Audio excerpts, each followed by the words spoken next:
जय हिंद साथियों, welcome to self study classes with Sumit Jain YouTube channel में आप सभी का स्वागत है। दोस्तों, बाल विकास के एग्जाम पॉइंट की दृष्टि से कुछ जो महत्वपूर्ण तथ्य हैं, जो महत्वपूर्ण प्रश्न बन सकते हैं, उन प्रश्नों पर हम निरंतर रोज चर्चा करते हैं शाम को 7:30 बजे। ठीक है, आप लोग बहुत अच्छे से देखते हैं तो वीडियो को लाइक जरूर करें, आपके लिए बहुत ही उपयोगी वीडियो है। ठीक है, और आप टेलीग्राम ग्रुप से जरूर जुड़ें दोस्तों। टेलीग्राम ग्रुप से जुड़ने के लिए आपको टेलीग्राम ऐप डाउनलोड करना है, उसमें सर्च करना है IAS स्टडी ट्रैक और ज्वाइन हो जाना है। ठीक है, आप हमसे फेसबुक से भी जुड़ सकते हैं, सर्च करें सुमित जैन। ठीक है, इंस्टाग्राम से भी जुड़ सकते हैं, सर्च करें Sumit Jain self study classes. ठीक है, और वीडियो को लाइक करें। स्टार्ट करते हैं दोस्तों आज का ये वीडियो।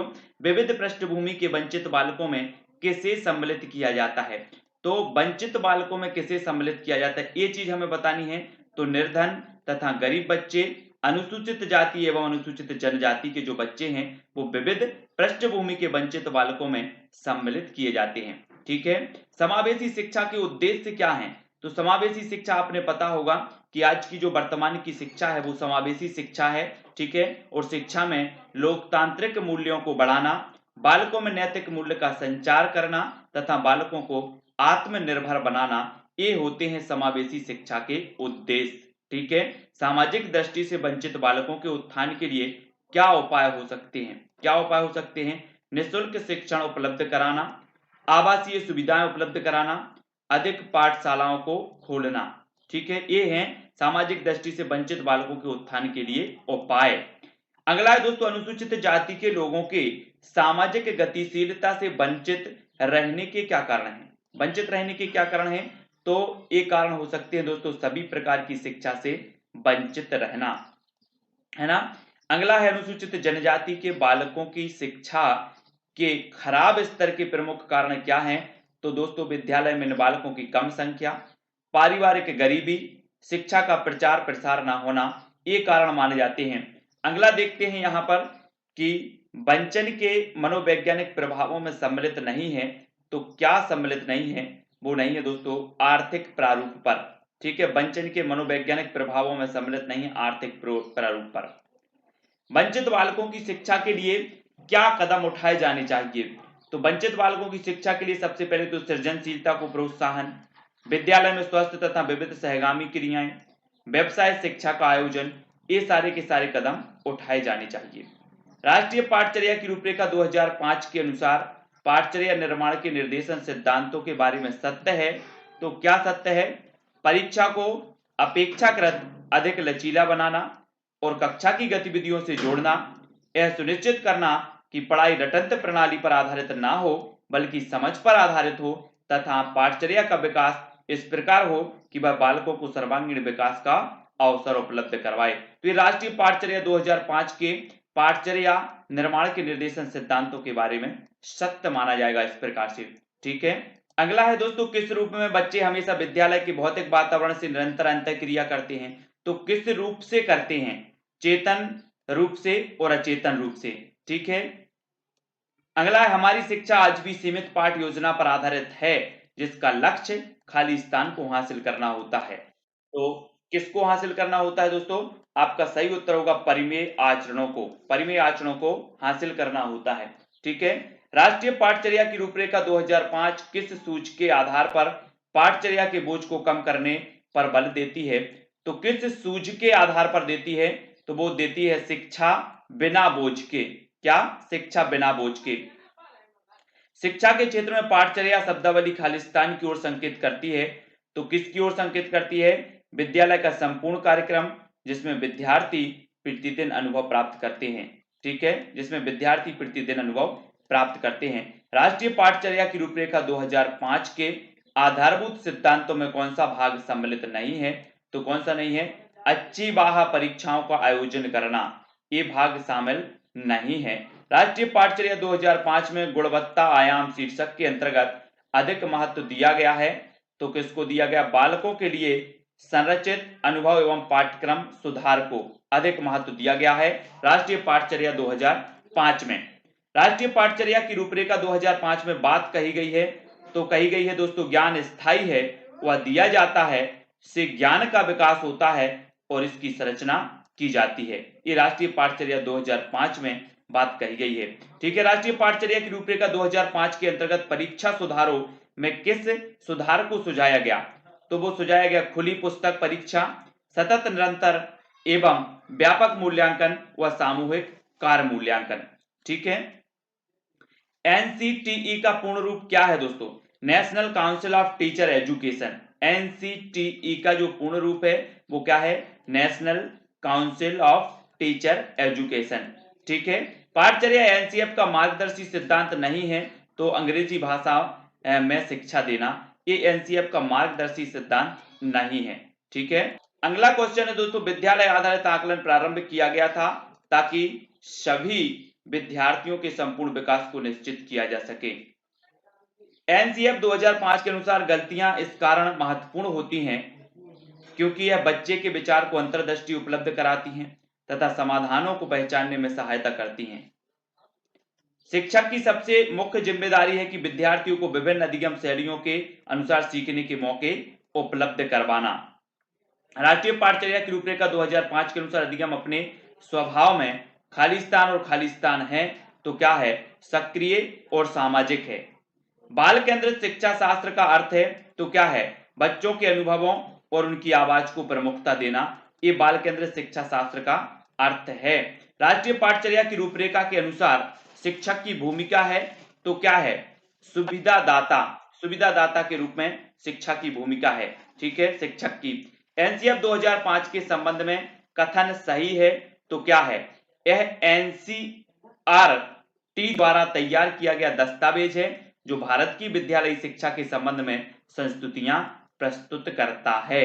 विशेष आवश्यकता वाले बच्चों को शिक्षा उपलब्ध कराई जानी चाहिए, तो अन्य सामान्य बच्चों के साथ। अगला है बच्चों के लिए निःशुल्क एवं अनिवार्य शिक्षा का अधिकार अधिनियम 2009 लागू है, तो 6 से 14 वर्ष के लिए। राष्ट्रीय पाठचर्या 2005 के आधारभूत सिद्धांतों में सम्मिलित नहीं है, तो रटने को महत्व प्रदान करना ये सम्मिलित नहीं है। ठीक है। एक अध्यापक की दृष्टि से सर्वोत्तम है, तो क्या सर्वोत्तम है? प्रत्येक बच्चा सीख सकता है, एक अध्यापक की दृष्टि में सर्वोत्तम है। राष्ट्रीय पाठचर्या की रूपरेखा 2005 के अनुसार गणित शिक्षण का मुख्य उद्देश्य क्या है? तो गणित शिक्षण का मुख्य उद्देश्य बच्चों में तार्किक चिंतन तथा समस्या समाधान योग्यता का विकास करना, ये होती है गणित शिक्षण का मुख्य उद्देश्य। शिक्षा का अधिकार अधिनियम 2009 में निर्दिष्ट किया गया है कि कक्षा 1 से 5 तक यदि प्रवेश दिए गए विद्यार्थियों की संख्या 200 से अधिक है, तो विद्यार्थी आवश्यक अध्यापक अनुपात क्या होगा? 40 होगा। ठीक है। राष्ट्रीय पाठचर्या रूपरेखा 2005 में गुणवत्ता आयाम शीर्षक के अंतर्गत अधिक महत्व दिया गया है। बालकों के लिए ज्ञान के संदर्भ में संरचित अनुभवों को काय को महत्व दिया गया है? बालकों के लिए ज्ञान के संदर्भ में संरचित अनुभवों को महत्व दिया गया है एनसी राष्ट्रीय पाठचर्या रूपरेखा 2005 में। विशेष आवश्यकता वाले बच्चों को पढ़ाने के लिए अधिक उपयुक्त व्यूह रचना है, तो क्या है? सरकारी अधिगम तथा पीआर ट्यूटरिंग सहपाठियों द्वारा अनुशिक्षण। ठीक है, ये चीज आपको याद। अगला है दोस्तों, निःशक्त बालकों की शिक्षा के लिए प्रावधान किया जा सकता है, तो क्या है? मुख्य समावेशित शिक्षा द्वारा ये प्रावधान किया जा सकता है। ठीक है। शिक्षा का अधिकार अधिनियम 2009 में एक अध्यापक के लिए न्यूनतम कार्य घंटे प्रति सप्ताह, तो मुख्य समावेश शिक्षा द्वारा शिक्षा का अधिकार अधिनियम 2009 में एक अध्यापक के लिए न्यूनतम कार्य घंटे प्रति सप्ताह निर्धारित किए गए, तो प्रति सप्ताह की बात हो रही है, तो वो है 45 घंटे। कितने? 45 घंटे।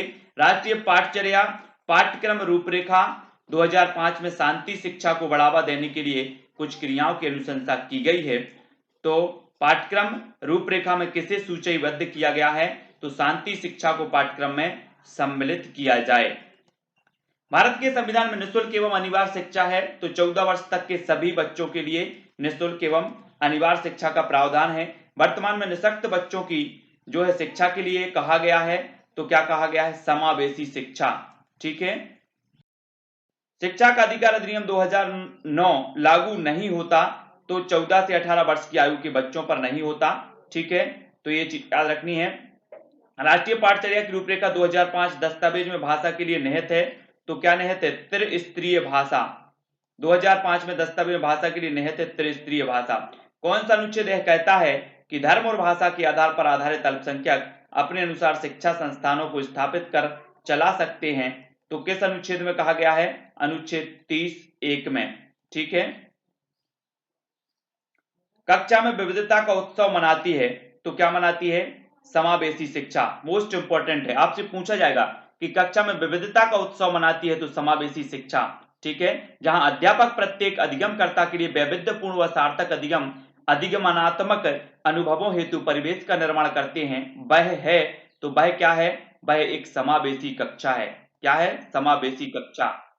सीबीएसई द्वारा प्रस्तावित समूह परियोजना गतिविधि एक सशक्त साधन है, तो किसका सशक्त साधन है? सामाजिक भागीदारिता को सुगम बनाने का एक सशक्त साधन है। समावेशित विद्यालय योजना के संदर्भ में गलत कथन है, तो गलत क्या है? विशेष आवश्यकता वाले विद्यार्थियों में आत्महीनता की भावना का विकास, ये एक गलत जो है तथ्य हो जाएगा। यहां पर एनसीएफ 2005 की संस्तुतियों के अनुसार कक्षा 1 एवं कक्षा 2 के विद्यार्थियों के लिए मूल्यांकन का तरीका होना चाहिए, तो प्रेक्षण के आधार पर जो है मूल्यांकन होना चाहिए। ठीक है, केंद्रीय माध्यमिक शिक्षा बोर्ड सीबीएसई द्वारा अपनाए गए प्रगतिशील शिक्षा के प्रतिमान में बच्चों का समाजीकरण जिस प्रकार से किया जाता है, उससे अपेक्षा की जा सकती है कि वे सामूहिक कार्य में सक्रिय भागीदारिता का निर्वहन करें तथा सामाजिक कौशल सीखें। ये चीज याद रखनी है। अगला है, नियमित विद्यालयों में सभी प्रकार के बालकों का बिना किसी भेदभाव से स्वागत करना तात्पर्य है, तो काय का? समावेशी शिक्षा का।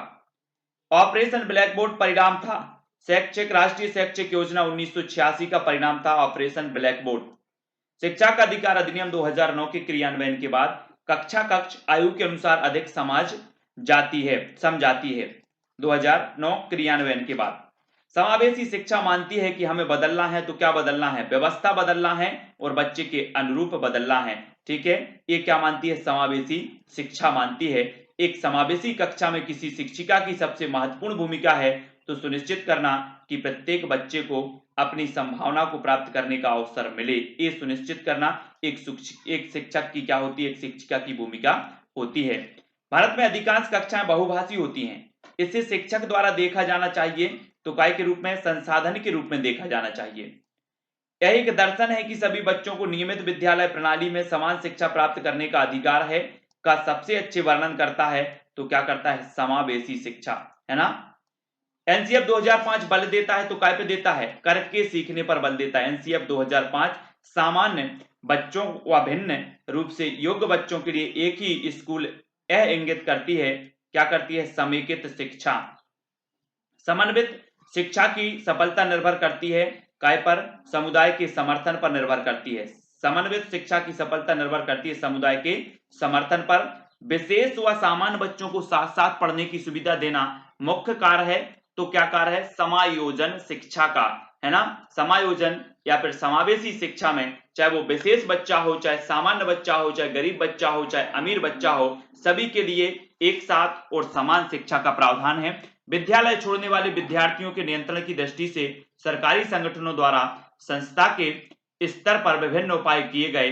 कौन कारण संस्थानिक स्तर से जुड़ा है जिसके कारण बच्चे विद्यालय छोड़ देते हैं? तो क्यों छोड़ देते हैं? जो बच्चे अनिवार्य पाठ्यक्रम को स्वीकार नहीं कर पाते, उनके लिए विकल्पात्मक पाठचर्या का ना होना, इस कारण जो है क्या होते हैं? बच्चे स्कूल छोड़ देते हैं, विद्यालय छोड़ देते हैं। अभिभावकों की भागीदारी, क्षमता संवर्धन एवं संवेदनशील बनाना आवश्यक होती है, तो सफल समावेशन की आवश्यकता होती है। विद्यालय में नियमित उपस्थिति के लिए वंचित बच्चों को प्रोत्साहन करने का सर्वाधिक उपयुक्त तरीका क्या है? आवासीय विद्यालय खोलना।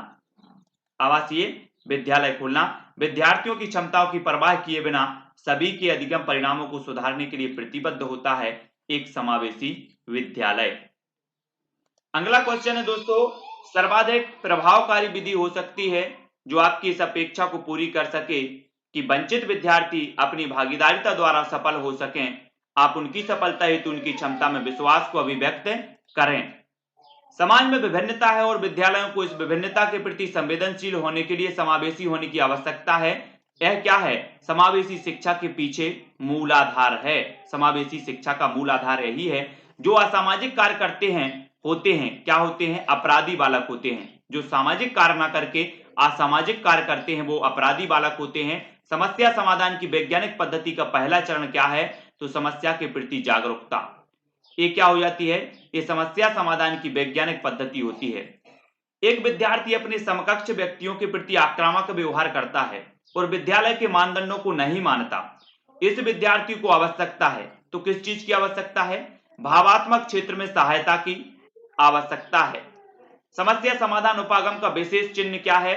तो समस्या कथन में संकेत अंतर्निहित रूप से दिया होता है। अपनी कक्षा के एक विद्यार्थी की प्रवृत्ति को यदि शिक्षक बदलना चाहता है तो उसे क्या करना होगा? विद्यार्थियों को पढ़ने के लिए प्रेरित करना होगा।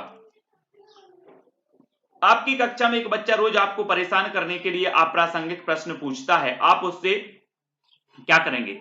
बातचीत करेंगे। आप उससे बातचीत करेंगे। समस्या समाधान को बाधित नहीं करता, तो अंतर्दृष्टि ये बाधित नहीं करता। वंचित शिक्षार्थियों के साथ व्यवहार करने के संदर्भ में अध्यापक अध्यापकों को विश्वास व्यक्त करना चाहिए। छात्रों की सफलता हेतु व्यक्तिगत उत्तरदायित्व में, ठीक है। कक्षा 4 का एक बच्चा सदैव चिंतित और कुंठित रहता है। आप स्वयं परामर्शदाता की भूमिका का निर्वहन करेंगे। क्या करेंगे? आप स्वयं परामर्शदाता की भूमिका का निर्वहन करेंगे। वंचित वर्ग की पृष्ठभूमि के बालकों को शिक्षा प्रदान करने के लिए शिक्षक को चाहिए कि उसके बारे में अधिक जानकारी जुटाने का प्रयास करें और उन्हें कक्षा में होने वाली चर्चा में शामिल करें। वंचित वर्ग की पृष्ठभूमि बालकों को शिक्षा प्रदान करने के लिए। यदि कोई शिक्षिका चाहे कि उसके विद्यार्थी समस्या समाधान कौशल प्राप्त कर लें, तो विद्यार्थी को ऐसे क्रियाकलापों में लगाना चाहिए जिनमें पूछना, तर्क करना और निर्णय लेना शामिल हो। भावात्मक बाधा को प्रदर्शित नहीं करता, तो क्या नहीं करता? भगोड़ापन। ये भावात्मक बाधा को प्रदर्शित नहीं करता। सामाजिक रूप से वंचित की समस्या नहीं है, तो क्या नहीं है? सीखने के लिए प्रेरणा का अभाव। ये सामाजिक रूप से वंचित की समस्या नहीं है। कुछ महत्वपूर्ण फैक्टों पर यहां पर हमने चर्चा की जो बाल विकास से संबंधित और शिक्षा शास्त्र से संबंधित, साथ ही समावेशी शिक्षा से संबंधित थे।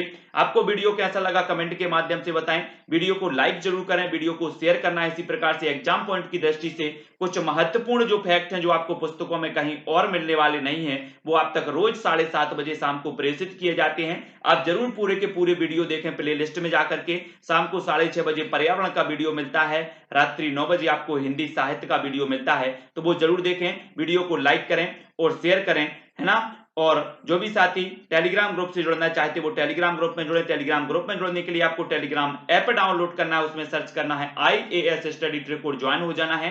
फेसबुक से जुड़ने के लिए आपको सर्च करना है सुमित जैन। इंस्टाग्राम में जुड़ने के लिए आपको सर्च करना है Sumit Jain self study classes, ठीक है। वीडियो को लाइक और शेयर अवश्य करें दोस्तों।